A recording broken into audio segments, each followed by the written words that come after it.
Okay, before we get back to that, Owen, I see you're unmuted. Kindly ask your question. The floor is yours. Okay, thank you. Hello, everyone. I'm quite, and I should say, a bit skeptical about AI. Myself as a heritage consultant in the making and a conservationist, I understand that speaking in terms of generations, things have changed. We used to have our parents, our fathers as hardworking, and they would pay attention to detail. But periodically, things have continued to change. That's my fear now, and I need assistance maybe on how to navigate this challenge. That our brothers and sisters, of which we are part of them, the generation, is AMA 2K, they want fast life.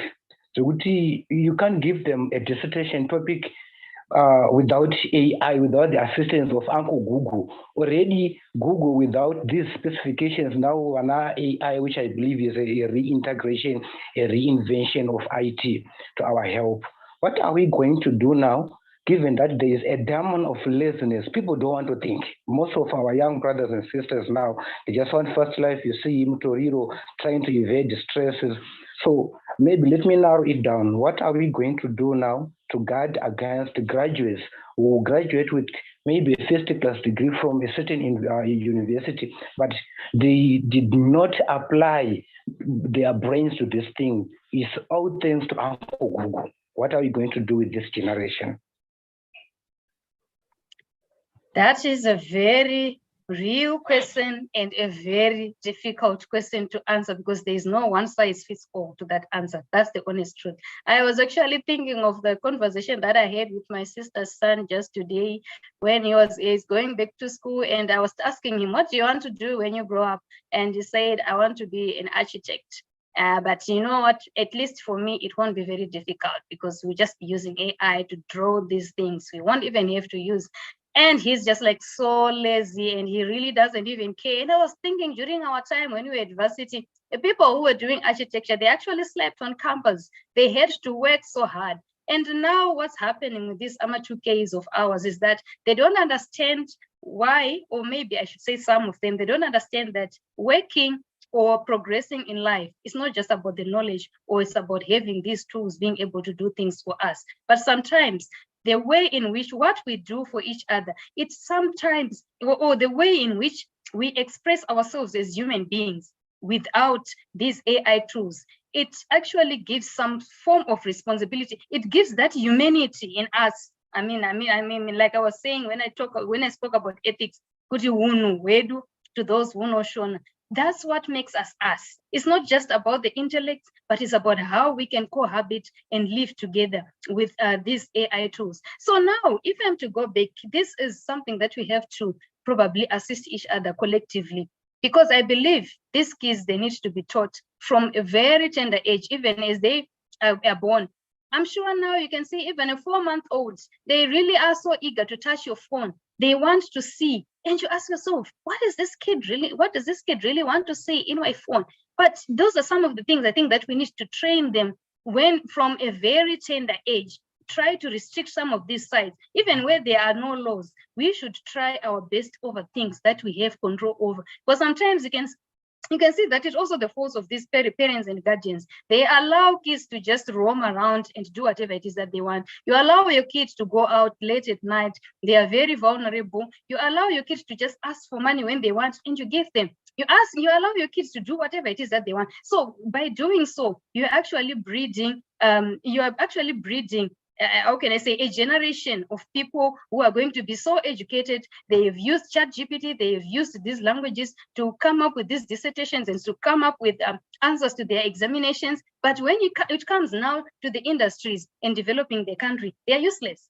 Where there is no ChatGPT, where there is no AI, they are useless. So now, are we cohabiting with AI, or we have already moved AI to super AI? Because already we are now allowing it before the super AI comes. We're actually allowing it to perform the duties that we as human beings should rather would rather do on our own. So it's a big problem, and it's a reality. Even these kids who are using this mtoriro, once a person just gets stressed. When we were growing up, we grew up under gruesome conditions. When we were growing up, it was more like probably our parents hated us, but it's now when we are grown up that we realize, no, they were actually molding us to be the people that we are today. Even when I have these AI tools, when I use this, even when I'm doing my work, I can do my work, but I don't forget my morals. I don't forget the values that I have been taught, because these are what makes me who I am. Even when I make decisions, whether it's at home, whether it's at work, it's not those AI tools. They can just aid me into making a decision. But in the end,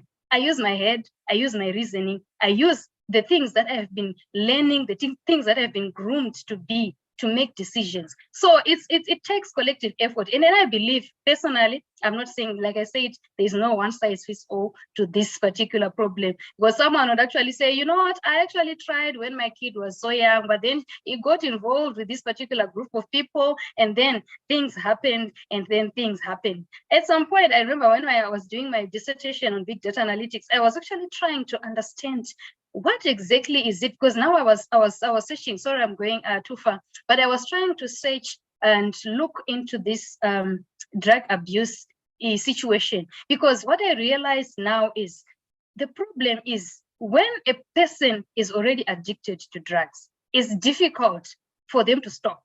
They are already addicted. They are already in that particular state. You can't stop them. So I was thinking, what if we can discover this vulnerable population and discover what it is that actually entices them into wanting to take these drugs, so that we can deal with them before they actually engage in drugs, rather than after, because the after effects, many of them, they're just irreversible. When a person is involved, it's a problem. But now you're trying to do, we also have challenges with our data, which is not really up to date, so we can't really have all the information in place. But those are some of the studies that I think if you look into that and try, even where these regulations are being made, those are some of the suggestions that we should also put across to say, you know, I think if this has to stop for now, even though it is a good idea, I think for now it has to be delayed, probably up until such and such a time. I think those are some of the things that we just need to work together so that we come up with solutions that can help us build a nation and build people, and have people who grow up with good morals and use AI responsibly. Thank you.